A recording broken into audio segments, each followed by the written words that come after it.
پاکستان کی اسٹیبلشمنٹ کے بند دروازوں کے پیچھے ایک ایسی لڑائی جاری ہے جو ملک کے مستقبل کی سمت بدل سکتی ہے۔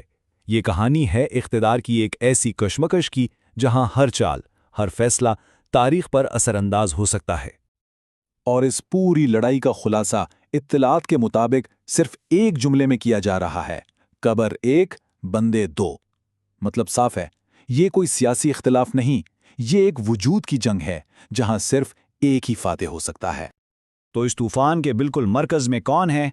کہا جاتا ہے کہ وہ آرمی چیف عاصم منیر ہیں، جنہیں اب مبینہ طور پر ان کے اپنے ہی ادارے میں ایک خاص نام سے پکارا جا رہا ہے، اور وہ نام ہے منیرا مستری۔ لیکن یہ صرف کوئی طنزیہ نام نہیں ہے، یہ دراصل ایک ایسے انداز قیادت پر تنقید ہے جو ٹھوس حکمت عملی کے بجائے عارضی اور فوری حل پر چلتا ہے، جسے ہم اپنی زبان میں جگاڑ کہتے ہیں۔ اور کہا یہ جا رہا ہے کہ اس وقت صرف حکومت نہیں بلکہ پورا ملک، یہاں تک کہ فوج بھی اسی جگاڑ کے اصول پر چل رہی ہے، یعنی ہر مسئلے کا ایک فوری مگر ناپائیدار حل۔ لیکن اس جگاڑ کے پیچھے ایک بہت بڑا منصوبہ کار فرما ہے۔ رپورٹس کے مطابق اقتدار کو پوری طرح مضبوط کرنے کے لیے ایک پورا روڈ میپ تیار ہے: وردی میں صدر بننا، اپنی پسند کا وزیر اعظم لانا، اور پھر اس سارے نظام کو تحفظ دینے کے لیے 28ویں آئینی ترمیم پاس کروانا۔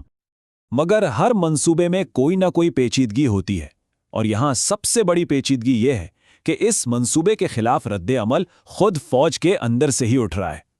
صورتحال یہ ہے کہ اعلیٰ قیادت اور نچلے درجے کے افسران کے درمیان ایک گہری خلیج پیدا ہو گئی ہے۔ جہاں اوپر سے عمران خان مخالف بیانیے چلایا جا رہا ہے، وہیں نچلی صفوں میں ان کے لیے زبردست حمایت موجود ہے، اور یہ چیز ایک شدید تناؤ پیدا کر رہی ہے۔ اور یہ صرف سنی سنائی باتیں نہیں ہیں، یہ باقاعدہ انٹیلیجنس رپورٹس ہیں جو کور کمانڈرز کے ذریعے اوپر تک پہنچ رہی ہیں۔ فیلڈ میں موجود یونٹس، جو فوج کی آنکھ اور کان سمجھے جاتے ہیں، صاف صاف بتا رہے ہیں کہ ان پالیسیوں سے ادارے کی عزت اور وقار کو نقصان پہنچ رہا ہے۔ تو اندرونی دباؤ تو ہے ہی، لیکن اب اس کہانی میں ایک بین الاقوامی پہلو بھی شامل ہو گیا ہے۔ یہ بحران اب صرف پاکستان تک محدود نہیں رہا، اس نے عالمی طاقتوں کی توجہ بھی حاصل کر لی ہے۔ کہا جاتا ہے کہ امریکہ اور خلیجی ریاستیں دونوں ہی اس معاملے پر اپنے تحفظات کا اظہار کر رہی ہیں، اور یہ پیغامات براہ راست پاکستانی جرنیلوں تک پہنچائے جا رہے ہیں۔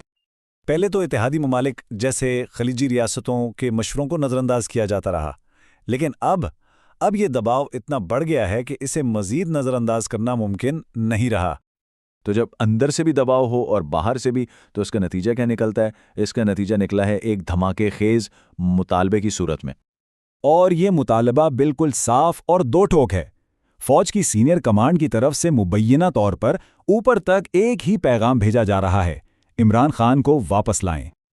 اور اس مطالبے کے پیچھے وجہ صرف سیاست نہیں، اس کی گہرائی اس ایک جملے سے واضح ہوتی ہے جو سننے میں آ رہا ہے: جب تک وہ عمران خان کو سلیوٹ نہیں کرتا، ہماری اپنی عزت خطرے میں ہے۔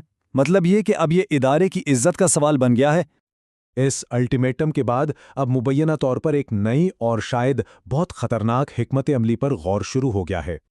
منصوبہ یہ نہیں کہ انہیں مکمل طور پر آزاد کر دیا جائے، بلکہ ایک کنٹرولڈ ریلیز کی بات ہو رہی ہے، یعنی جیل سے نکال کر کسی سب جیل جیسی جگہ پر رکھنا، تاکہ سیاسی درجہ حرارت کو آہستہ آہستہ کم کیا جا سکے۔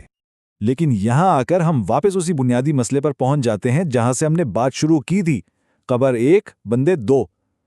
چیف کا مبینہ طور پر ماننا ہے کہ کوئی بھی معاہدہ ناممکن ہے، کیونکہ یہ لڑائی اب ایک ذاتی اور وجودی جنگ بن چکی ہے۔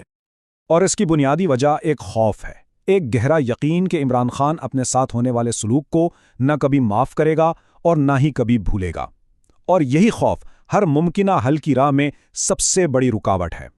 اور 9 فروری 2026 کی اس رپورٹ کے مطابق یہ پوری صورتحال ہمیں اس کہانی کے سب سے بڑے اور آخری سوال پر لا کھڑا کرتی ہے: کیا عمران خان جیسی ایک شخصیت کو، ایک سیاسی قوت کو کبھی واقعی قابو کیا جا سکتا ہے؟